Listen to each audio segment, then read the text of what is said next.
Hello, my name is Bill Crumley. I'm a retired Catholic priest. I am a member of the Congregation of Holy Cross, and I live with the Holy Cross Brothers at St. Edward's University in Austin, Texas. I moved in with the brothers about a year ago when I retired. In that retirement, I have placed several books upon Kindle, actually written 2 new books.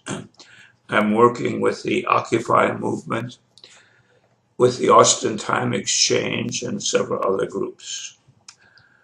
I hope to work with moveourmoney.org, a national group that is trying to set up local publicly owned banks. I'm attempting to contact groups throughout the nation, and my purpose is twofold. One, to let people know what I have written, what I am doing. Also to offer my services to you in any way that I can help you. You can access my writing on Kindle. Simply go onto the internet to Amazon.com, and when you reach Amazon.com, look for Search Kindle Store. And when you find Search Kindle Store, type in my name, William Crumley, WILLIAMCRUMLEY. And there you will find 5 books that I have placed on Kindle.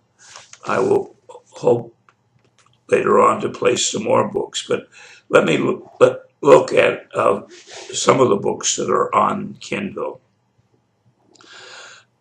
One of them is spelled out in one of my websites, www.workforpeace.info. A large portion of that website deals with the book, Why We Were Always Broke, Things We Need to Know About the Economy. You will find there a background of the book, the preface for the book, a short biography of me, the author, a section entitled, What is Money? A section that deals with foreclosure.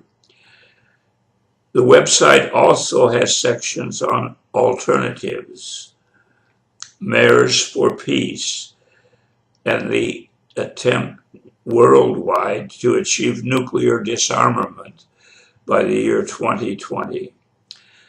There's a section on the Occupy movement, and there's a talk given in Louisiana in January of 2008 by a victim of the atomic bombing of Hiroshima in 1945. A second book is called Ordinary People Tuning In on Needs. This book was inspired by a speaker here at St. Edward's University in January of 2012. He stated his belief that we were not being told the truth about the bombings of September 11th, 2001. The man was a photographer, and he put together a series of pictures of people who did tell the truth. This was his response to the government's lack of truth. As he talked, I realized that I did not take pictures, but I wrote. And he inspired me to write a book about people that I knew who have told the truth. Many of them have made a tremendous impact on society. All of them were ordinary people. And that's why I wrote Ordinary People Tuning In on Needs. One of my hopes is that as people read the book, it might inspire them to write a similar book. I've also created a new book, Must We Always Remain Broke? That's a follow-up to Why We Are Always Broke. The book details the disintegration of money, the escalation of prices, and the crises that are created by debt.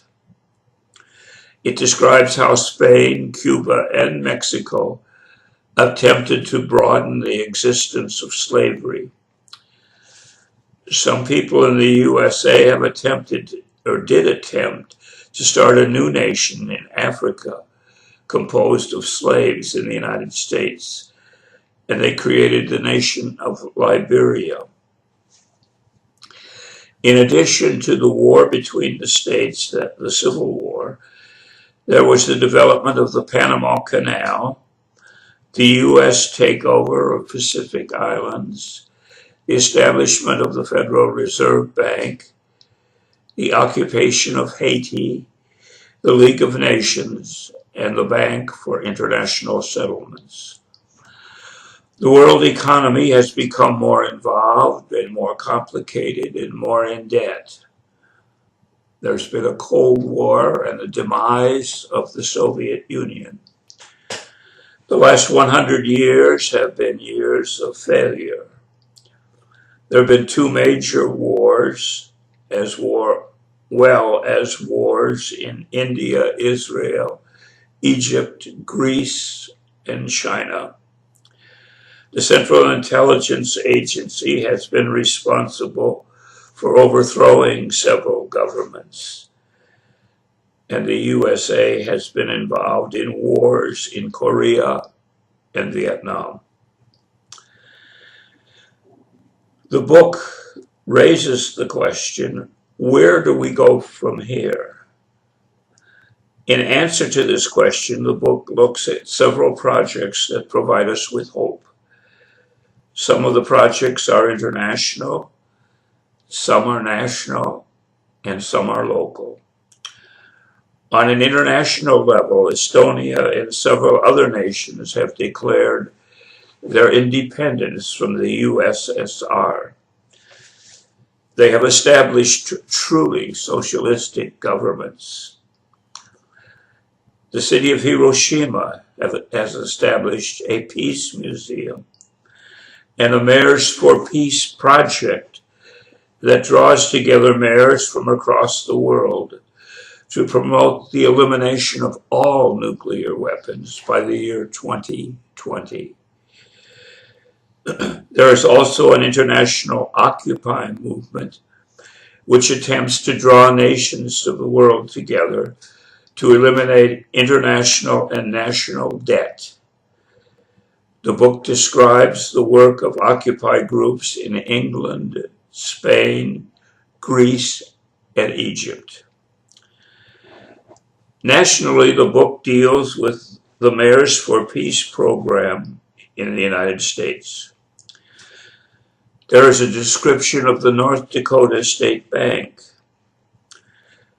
a bank that was established nearly 100 years ago.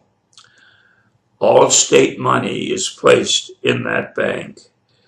The bank operates at a profit, and the profits are used to fund citizens of North Dakota. These profits fund homes, the education of children, and other human needs. With the recent decline in the U.S. and indeed the world economy, several individual states and local governments have introduced legislation to set up a similar bank. And the Occupy movement has moved throughout the nation. The book also has an account of a 1969 case in Minnesota, Daly versus Montgomery National Bank. Daly, an attorney, claimed the bank loaned him no money and therefore could not foreclose on his house when he did not pay off the mortgage. The jury ruled in his favor. The decision was overturned, but the court never ruled that the loan was real. The decision to overturn the case was based on a court ruling that the local judge did not have jurisdiction. There were several local groups which also allow individuals and groups to create alternatives. There are barter groups and cooperatives. The book describes time banks, local food production groups, alternative healthcare programs. It also describes worker-owned companies, land trusts, and the Business Alliance for Local Living Economies. If I can help you or your group in any way, I would be willing to do that.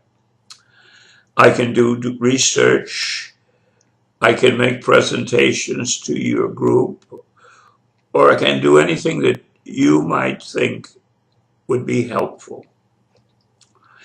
I have two websites you can search. One I mentioned earlier, www.workforpeace.info. I have a second website which details some of the things that I have written, not simply the ones that are on Kindle. And that is www.icsee.com. You can reach me at these two websites. You can also reach me at bcrumley078@gmail.com. You can reach me by phone at area code 512-637-1970. You can reach me by mail at St. Joseph Hall, 3001 South Congress, Austin, Texas, 78704. I thank you, and I hope to hear from you.